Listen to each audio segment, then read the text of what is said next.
Hello everyone, welcome back to my another video. I hope आप सब हमेशा की तरह बिल्कुल अच्छे होंगे। जब जिंदगी की गाड़ी सही तरीके से पटरी पर चल रही होती है तब हमें बहुत ही अच्छा फील होता है। लेकिन कई बार हम एक ही जीवन शैली अपनाते अपनाते बोर हो जाते हैं। रोज सुबह उठना, वही घर के काम करना।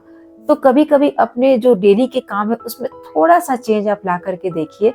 फिर देखिए आपको एक नया रिफ्रेशमेंट मिलेगा, एक नई एनर्जी मिलेगी और वापस आपको वही जो काम है घर के डेली वाले बोरिंग नहीं लगेंगे। अभी सुबह की घड़ी में 5:30 बज रहे हैं और मैंने बासी झाड़ू निकाल लिया है। अब मैं फटाफट से नहा करके पूजा वगैरह कर लेती हूँ। उसके बाद डायरेक्ट मैं आप लोगों से किचन में मिलती हूँ 6 बजे के करीब। तो मैं किचन में आ गई हूँ, घड़ी में 6 बज रहे हैं। अभी श्रेया को लंच देना है और साथ के साथ अपना भी ब्रेकफास्ट रेडी करना है। जो लंच श्रेया लेकर के जाती है ना, वही ब्रेकफास्ट हम करते हैं। अलग से मैं कुछ एक्स्ट्रा नहीं बनाती हूँ। हाँ, कई बार श्रेया ब्रेड वगैरह लेकर के जाती है, लेकिन मैं कोशिश यही करती हूँ कि लंच में उसको चपाती और सब्जी भी दूँ। बेटू भी सुबह के टाइम पर जग जाता है। इसकी तो नींद सुबह 6 बजे घड़ी के अलार्म की तरह ही खुल जाती है। उसके बाद से इधर उधर बस दौड़ता ही रहता है। तो मुझे यहाँ पर बनानी है सब्जी। तो उसके लिए मैंने मसाला नहीं पीसा, तो मैं यहाँ पर मिक्सी निकाल के सबसे पहले मसाला पीस ले रही हूँ। वैसे बेटू जब सोया रहता है तो मैं मिक्सी नहीं चलाती हूँ, लेकिन वो जग गया है तो मैं यहाँ पर मिक्सी में ही मसाला पीस ले रही हूँ। और श्रेया भी पूजा करके आ गई है और अभी वो जल देने जा रही है। श्रेया की डिमांड रात को ही आ गई थी कि सुबह लंच में उसे पूरी और आलू चने की सब्जी लेकर जाना है। तो चने की सब्जी मैंने बना ली है और साथ के साथ यहाँ पर पूरी भी तल दे रही हूँ। जब इस तरीके का चने की सब्जी, राजमा या छोले वगैरह बनता है तो उसके साथ पूरी या पराठा काफी अच्छा लगता है। तो अब श्रेया स्कूल चली गई है, तो यहाँ पर ना जो भी बर्तन वगैरह वो सारे वॉश कर ले रही हूँ। क्योंकि नई जगह है तो थोड़ा सा टाइम मुझे लग रहा है चीजों को समझने में और चीजों को सेट करने में। पूरी तरीके से घर तो ऑर्गेनाइज नहीं हुआ है। अभी जिसकी जहाँ पर जगह मिल रही वैसे रख दे रही हूँ। धीरे धीरे सभी चीजों को ना अपनी एक जगह दूंगी। हम कहीं पर भी रहते हैं, छोटा सा घर हो या बड़ा सा घर हो, वो घर तभी कहलाता है सही मायने में जब वहां पर किसी भी चीज की आपको जरूरत हो तो वो आपको फौरन से मिल जाए। तो अपने घर को हम जितना ऑर्गेनाइज करके रखेंगे, जिंदगी हमारे लिए उतनी ही ईजी हो जाएगी और जिंदगी जीने का तरीका भी हमारा काफी अच्छा हो जाएगा। बेटू अभी भी खेलने में बिजी है, तो किचन का सारा काम मैंने कंप्लीट कर लिया है। उसके बाद इस कमरे को सबसे पहले ठीक करूंगी। उसके बाद दूसरे वाले कमरे को भी अच्छी तरीके से ठीक करूंगी। यहाँ का जो बेड है वो काफी पुराने मॉडल का है। इसमें चादर को टक इन करने में मुझे काफी परेशानी हो रही थी। तो किचन में मुझे एक स्पैचुला मिला लकड़ी का, तो उसी का यूज करके मैंने चादर को अच्छी तरीके से टाइट किया है।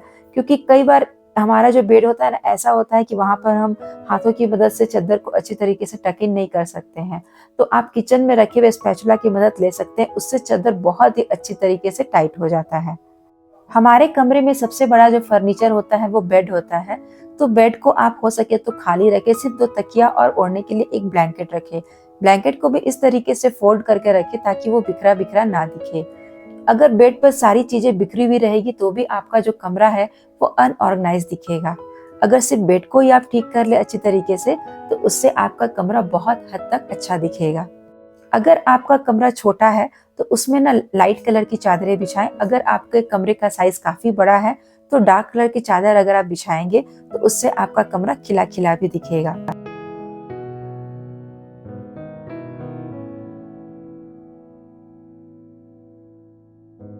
किचन को और उसके बाद दोनों कमरों को अच्छी तरीके से क्लीन कर दिया है और झाड़ू पोछा भी यहाँ पर लग चुका है। उसके बाद मैं यहाँ पर थोड़ी सी डस्टिंग कर ले रही हूँ और साथ के साथ खाना भी बना लूंगी।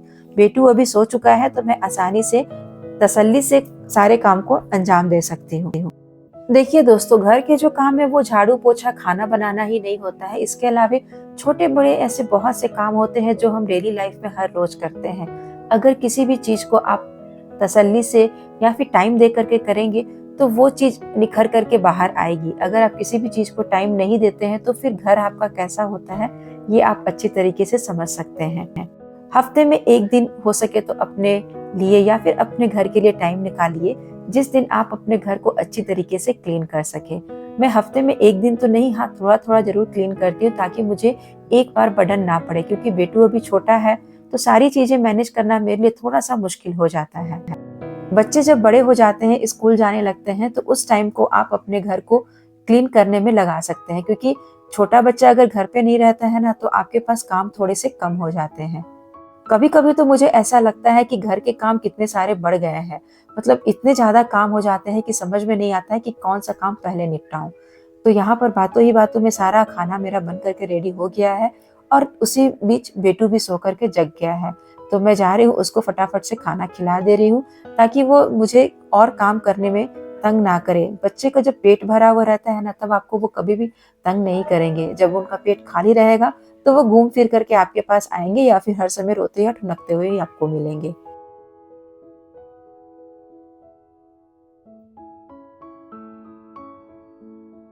फ्रेंड्स, आज का वीडियो मैं यहीं पर एंड करती हूँ।